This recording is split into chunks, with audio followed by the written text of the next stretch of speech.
Hello students, welcome to constant exam GK. अगर आप भी आरआरबी ग्रुप डी 2026 की तैयारी कर रहे हैं और साइंस में प्लस जीके में 40 प्लस मार्क्स लाने की आप चाहत रखते हैं तो ये वीडियो आपके लिए है, क्योंकि आज मैं आपको पूरा सिलेबस नहीं पढ़ाने वाला हूँ।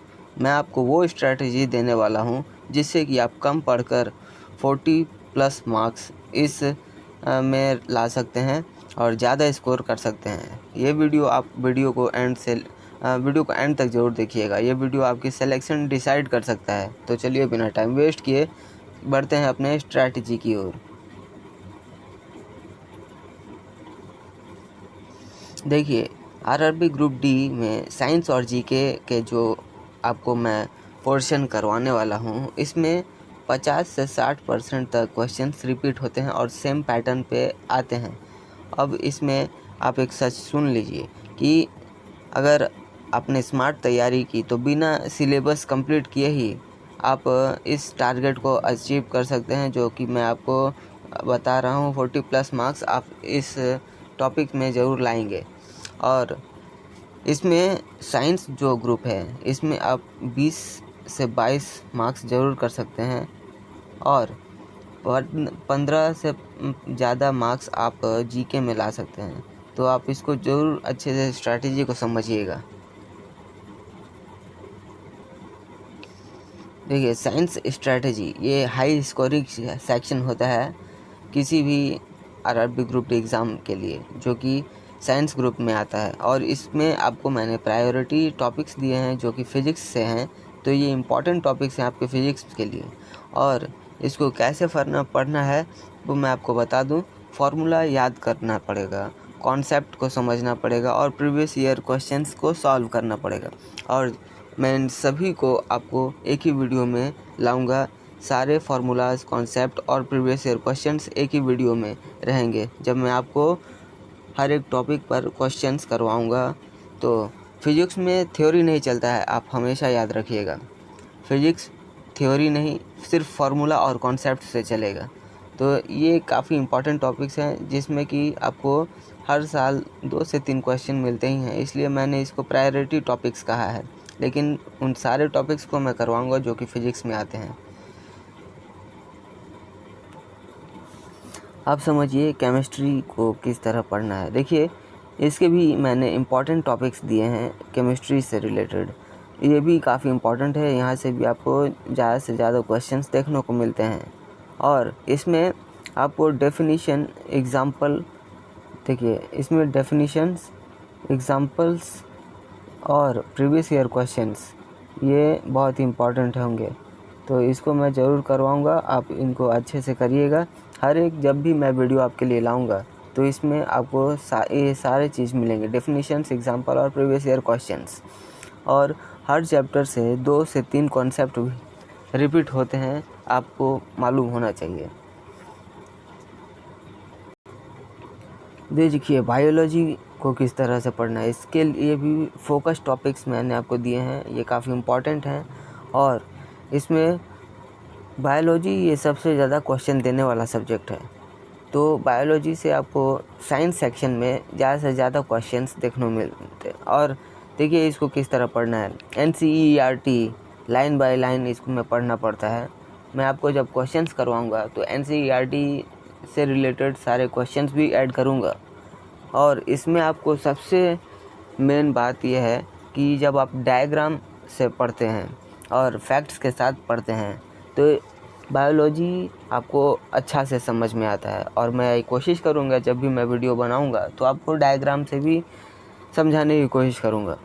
और बायोलॉजी जो है ये डायरेक्ट क्वेश्चन आते हैं और डायरेक्ट मार्क्स इससे मिलते हैं, यानी इसमें किसी तरह से ये नहीं कह सकते हैं कि आपको इसमें नेगेटिव मार्किंग देखने को मिलेगी अगर आपने सही क्वेश्चंस का सही आंसर दिया है।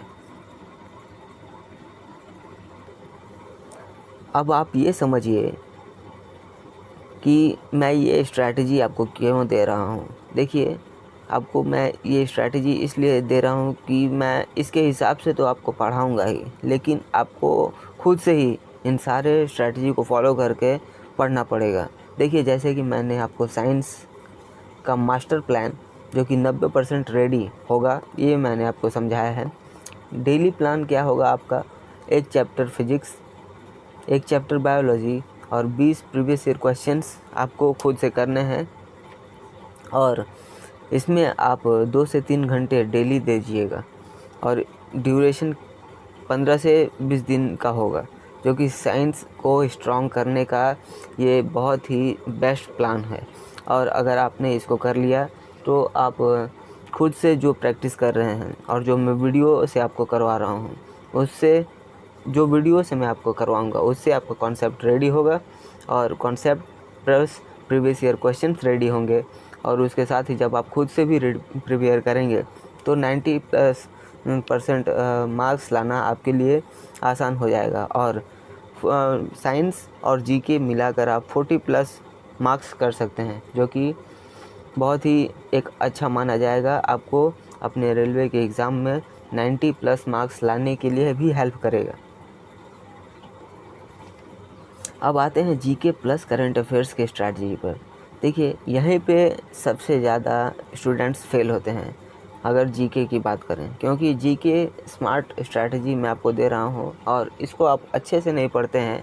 क्योंकि जब आप जीके की तैयारी करते हैं तो कहीं से वीडियो देख लिया, कहीं से आर्टिकल पढ़ लिया, या फिर कहीं से कुछ पढ़ लिया, तो इस तरह से आपका एक मेन जो होता है वो उस हिसाब से स्ट्रैटेजिकली आप तैयारी नहीं कर रहे होते हैं। इसलिए मैं आपको ये बता रहा हूँ, इस स्ट्रैटेजी को आप फोकस तरीके से पढ़िएगा। देखिए, जीके स्मार्ट स्ट्रैटेजी में आपको स्टैटिक जीके और करंट अफेयर्स पढ़ना पड़ता है। देखिए, करंट अफेयर्स में आपको लास्ट 6 मंथ के करंट अफेयर्स पढ़ने पड़ते हैं, और इसमें जो इम्पॉर्टेंट एरियाज़ हैं जैसे history, geography, politics, economy, awards, sports, important जितने भी स्कीम्स हैं और डेज़ हैं, इनसे आपको क्वेश्चंस देखने को मिलते हैं। और इसके अलावा भी जितने भी टॉपिक्स हैं उन सभी को मैं टच करूँगा। तो ये मैंने आपको इम्पॉर्टेंट एरियाज़ बताए हैं। अब आगे मैं जब भी आपको वीडियो बनाऊँगा उसमें आपको सारे क्वेश्चंस देखने को मिलेंगे, वो सारे टॉपिक्स देखने को मिलेंगे जो आपके लिए काफ़ी इम्पॉर्टेंट होंगे। करंट अफेयर्स को किस तरह पढ़ना है, इसकी स्ट्रैटेजी देखिए, डेली अगर 10 से 15 मिनट आप इस स्ट्रैटेजी से पढ़ते हैं करंट अफेयर्स, और वीकली रिवीजन करते हैं, जो कि मैं आपको वीडियोस जब बनाऊंगा तो उसमें बताऊंगा भी और पढ़ाऊंगा भी, तो उस हिसाब से आपको क्वेश्चंस करने हैं और अपनी तैयारी करंट अफेयर्स की करनी है। लेकिन आप डेली अपने से 10 से 15 मिनट्स की जो भी आपको टाइम मिलता है उसमें करंट अफेयर्स और वीकली रिवीजन ज़रूर करिएगा। डेली न्यूज़पेपर पढ़ना ज़रूरत नहीं है। अगर आप मंथली पीडीएफ भी पढ़ते हैं तो ये इससे आपकी करंट अफेयर्स का जो ये टॉपिक है ये कंप्लीट हो सकता है। मैं आपको उतना ही बता रहा हूँ जितने कि आप अपने एग्ज़ाम की तैयारी के लिए इम्पॉर्टेंट है, क्योंकि ज़्यादा अगर आपने पढ़ लिया तो एक्स्ट्रा पढ़ना आपको ज़रूरत नहीं है। वही पढ़िए जिससे कि आपके एग्ज़ाम्स में आपको स्कोर मिलेंगे। मैं बस इतना ही बता रहा हूँ। अब बात आती है स्टैटिक जीके कैसे पढ़ें। तो देखिए, इसमें शॉर्ट नोट्स बनाना बहुत ही इम्पॉर्टेंट होता है, क्योंकि स्टैटिक जीके एक ऐसा टॉपिक है जो कि एक फिक्स, जी हाँ, कोई अगर घटना घट गई है तो वो एक इतिहास जैसा बन गया है, तो वो अब फिक्स रहेगा, वो बदलेगा नहीं। तो इसलिए इसको स्टैटिक जीके में शॉर्ट नोट अगर आप बनाते हैं या फिर 1 लीनियर फैक्ट्स याद रखते हैं और प्रीवियस ईयर क्वेश्चंस रिपीट करते हैं, तो ये टॉपिक आपका अच्छे से कंप्लीट हो जाएगा। जीके रट्टा मारने की चीज़ नहीं है, ये एक स्मार्ट रिवीजन है। अगर आप जीके प्लस साइंस ये स्ट्रैटेजी के साथ बढ़ते हैं तो आपको ज़रूर सफलता मिलेगी। और अगर आप स्मार्ट बनना चाहते हैं तो ये जो मैं आपको डेली और वीकली स्ट्रैटेजी दे रहा हूँ इसको आप ज़रूर फॉलो करिएगा। देखिए, डेली में क्या होगा, 1 घंटे साइंस, 30 मिनट जीके और 20 मिनट रिवीजन। इससे आपको डेली जो भी आपने पढ़ा है उस पर पकड़ मजबूत होगी, और एक फुल मॉक टेस्ट, आपने जो भी कुछ पढ़ा है उस पर एक वीकली मॉक टेस्ट अगर आप खुद से करते हैं तो वो सारा ही डाउट और कॉन्सेप्ट जो आपने क्लियर किया है अपने डेली बेसिस पे, वो एक साथ आपका पूरा हो जाएगा। देखिए, रिवीजन सिस्टम क्या होगा, ये आपके लिए गेम चेंजर हो सकता है। 1, 3 और 7 का रूल मैंने आपके लिए बनाया है, जिसमें आप डे 1 पढ़ेंगे, जो भी आप कुछ पढ़ेंगे वो तीसरे दिन यानी इसको रिवाइज़ करना है, और 7वें दिन यानी फाइनल रिवाइज़ करना है। जी हाँ, मिस्टेक कॉपी बनाना पड़ेगा आपको। एक ऐसा आप रफ़ या कोई एक मिस्टेक कॉपी बना लीजिएगा, जहाँ पे अगर आप जो भी डे 1 और डे 3 में पढ़ रहे हैं उसमें आप फाइनल रिवाइज़ भी कर सकें 7वें दिन। और सिलेक्शन आप याद रखिएगा, जो जब आपको सिलेक्शन लेना है तो सिलेक्शन पढ़ाई से नहीं होगा, रिवीजन से होगा। तो आपको रिवाइज़ ज़रूर करना होगा, मोस्ट इम्पॉर्टेंट है आपके लिए।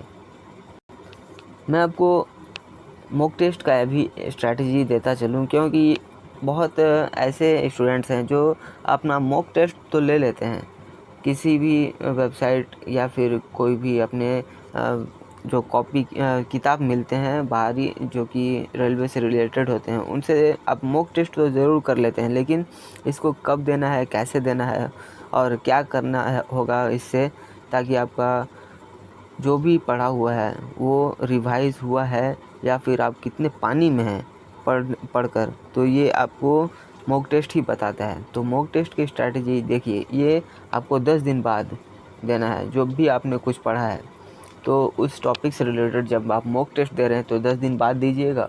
और इसमें सबसे बड़ा इम्पॉर्टेंट 90 मिनट का टाइमर लगाकर, बहुत सारे वेबसाइट्स या एप्लीकेशंस ऐसी हैं जो आपको मॉक टेस्ट प्रोवाइड करती हैं, और ये मॉक टेस्ट जो है आपको वहाँ पे आपका टाइमर भी मिल जाता है। लेकिन कुछ ऐसे भी स्टूडेंट्स हो सकते हैं जिसको इंटरनेट या फिर मोबाइल का एक्सेस नहीं होगा, लेकिन आशा करता हूँ अगर आप वीडियो देख रहे हैं तो आपके पास मोबाइल ज़रूर होगा।